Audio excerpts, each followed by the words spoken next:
Hello and welcome everyone here from the back office.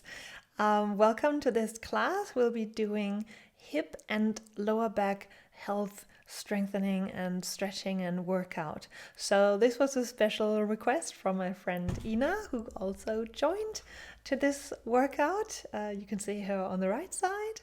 And so we'll be going through all of my best practices, my workouts that we do to strengthen the hip and the lower back. So that is something for you. Get ready and let's do this. So welcome everyone to this hip and lower back strengthening workout. We'll just be doing a few movements here, and we're going to start in standing pose, really feeling your heels hip width apart, anchored into the ground, and then there's this transition happening onto the big toe mound, which is what I'm explaining here to Ina.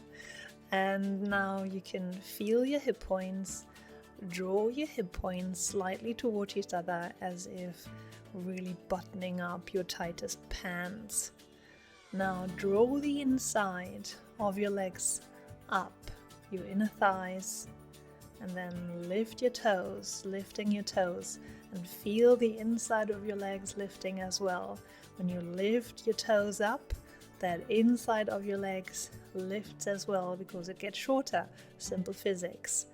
And this is our optimal standing position, weight bearing on the outside of the heels and the big toe mound, and with engaged core, engaged pelvic floor, engaged inner thighs, and then pulling our hip points together. And you should feel really strong by now, like you're stepping onto a fixed surface with your strongest self, your strong legs, really feeling that uplift into the rest of your body from that really strong foundation. Now keep breathing. With your exhale, you can engage your navel, drawing the navel in, engaging that pelvic floor, that deep core action even more on the exhale by drawing the navel in and all of our lower belly. Wow, that was deep. So, little word of caution. This little workout is not going to be as exciting as the yoga flow. It's few simple corrective exercises that you can do in a few minutes to help your hip and your lower back and to get realigned with yourself. Still keep it breathing, inhaling, lifting the chest, exhaling, drawing the navel in, stronger. Now you can feel your hip points maybe moving, maybe not, and then let go. There we go. So this is something you can do anywhere, standing in line in the supermarket. So next one up, tree pose. If you do know how tree poses work, you can come into your tree pose with the foot against the inner thigh straight away. Else, just put the foot against your ankle. Now the move comes from your hip. So you're opening both of your hips. Now we're opening so that right knee is drawing and rotating outwards. Your left foot is still doing the same thing as before. Heel down, outside heel, and big toe mound. And now feel that tension in the back of your butt, inner butt, sacrum. Now lift those arms overhead to extend the back.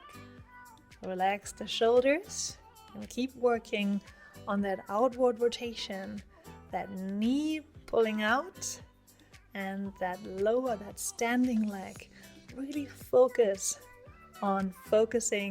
on your outer heel, big toe mound. There's a lot of rotation happening that you don't see.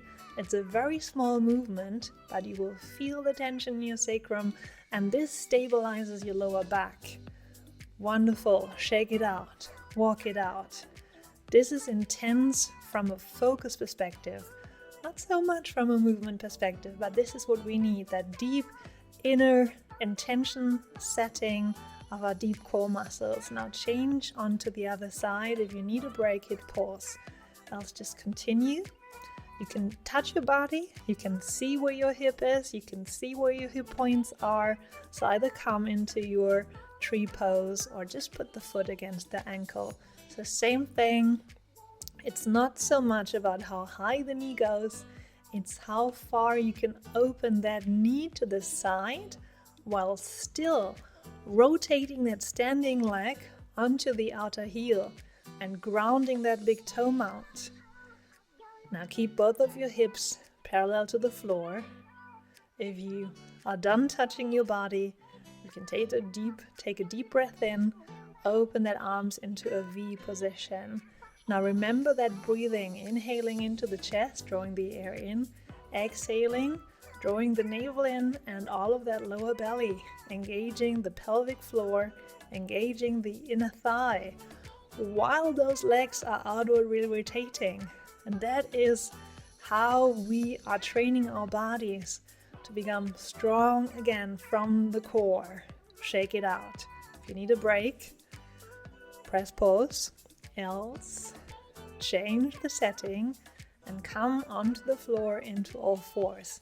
So knees underneath the hips, hands underneath the shoulders, then swoosh your right leg back, hip height, no need to go higher. Flex the foot and turn the foot outwards. This is a full leg rotation, so that's the same movement that we did in tree pose. That's the hip opening towards the side. This time, no need to balance, no need to control the whole body, just that one hip opening, rotating, and coming back into center. Both shoulders are parallel to the ground, draw the navel in, keep breathing into the chest, and exhaling, pulling the navel in, pulling the lower belly in. Simple rotation outwards, and come back, knee underneath the hips, release into your child's pose, hands either forward to open the shoulders, or hands back to your feet to really let go as you like. Forehead on the ground, release your spine. Wonderful. Then come up. We're gonna change side. So now kick your left leg backwards, extend the foot, hip height, then flex your foot, and now draw this foot outwards from the hip. So this is another leg rotation. Your hip, your knee, your toes will point outwards, will point to the floor. Will point outwards, will point to the floor. You can check if that's what they do by looking, if you don't have a mirror, but they will, don't worry. Keep breathing. Chest floats in, breathing in, and exhale, navel comes in. Wonderful. Then release all of this back down into child's pose.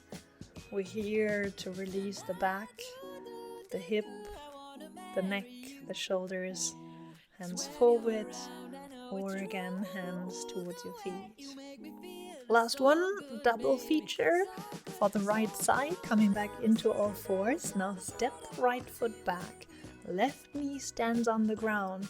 Now all we're gonna do is lift the left knee and lower it back down. Exhale, lift, inhale, lower. Exhale, lift, inhale, lower. We'll do that 10 times. Just a very tiny movement, lift and lower down, pulling the navel in. Tiny movement, 1 centimeter, half an inch, up and lower down. Very soft lift and lower down. This is a half plank, 3-legged plank that we lift and lower. Tiny movement, lifting the knee and lower it down. If you can, or if you did, count to 10, lifting 10 times and lowering down. And then we have a break in pigeon pose. So same leg, left knee forward. Flex the foot to protect the knee. And you want to bring the left knee towards the left side. Foot to the right. And now wherever you are, either on your hands or with support, lean forward, lean on your hands, your elbows, or like Ina is doing, she can come completely onto the ground. She is super flexible. And then extend the right leg backwards, open that hip flexor here a little, and try to enjoy that piriformis stretch that we do. After we strengthen the piriformis, we stretch it. So a lot of muscles are tight because they're weak. So they kind of just try to hold it together and spasm because they're actually too weak, but they still have to do the job just as we do sometimes. So first, strengthening it will help it to do the job better, and then lengthening it will help it release out of that spasm. And push back into child's pose. Just let go into that symmetric winding down pose. And now we do the other side. And that will be the last exercise round. So step back with the left leg. Right knee stays on the ground, at least for half the time. And then lift 10 times on the exhale. Lift. And on the inhale, lower down. So watch what your navel is doing. Keep your back straight. Keep your navel pulled in. Keep those hip points together. Keep your shoulders where they should be, which is away from the ears. So strong arms, strong shoulders. It looks easy, but as soon as you lift the knee, it's kind of hard. I know. That's why we only do it 10 times, so you can do it properly, intentionally, and purposefully. So lifting the knee 10 times, exhale 1 centimeter, and then lowering down. And you got this. Perfect.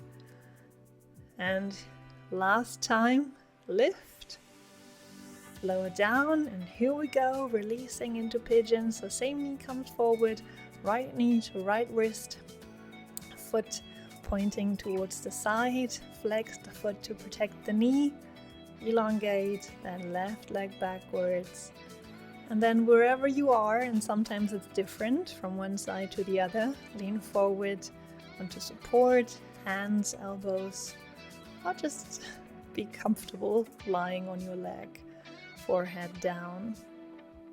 So that's the great thing with yoga, this moving slowly in and out of poses. When we do that very slowly, moving with the breath, not stressing our body, not putting more adrenaline in our body, but actually creating that relaxed strength, cultivating that relaxed strength in yoga is allowing our muscles to both strengthen and release. Then come back into your child's pose. Enjoy the feeling of doing something for the health of your hips, the lower back, the whole spine. So come into sitting, inhale, draw the arms overhead, and if you want to, thumbs to your forehead, to your chin, and to your heart center. Thank you so much for working on your health, on your body, and a little bit on your mind, and I'll see you soon. Thank you so much for joining this little class for your hip strength. Lower back health, so important. It's short enough so you can add this to your regular workout routine. If you do that twice a week, that would be amazing. If you want more, I have put all of my workout classes, courses, series, playlists in the bottom of this description, into the description.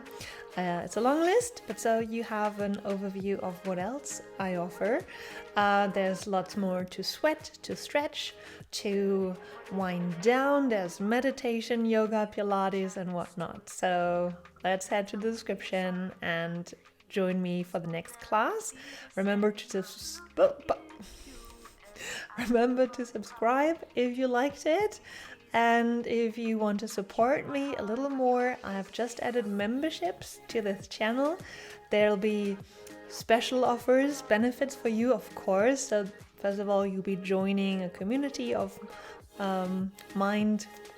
like-minded people like you. So working out and meditating, doing yoga, evolving together. And you will also, of course, support me in doing what I do here on my channel, which is very much appreciated. Thank you for all your kindness to all my supporters.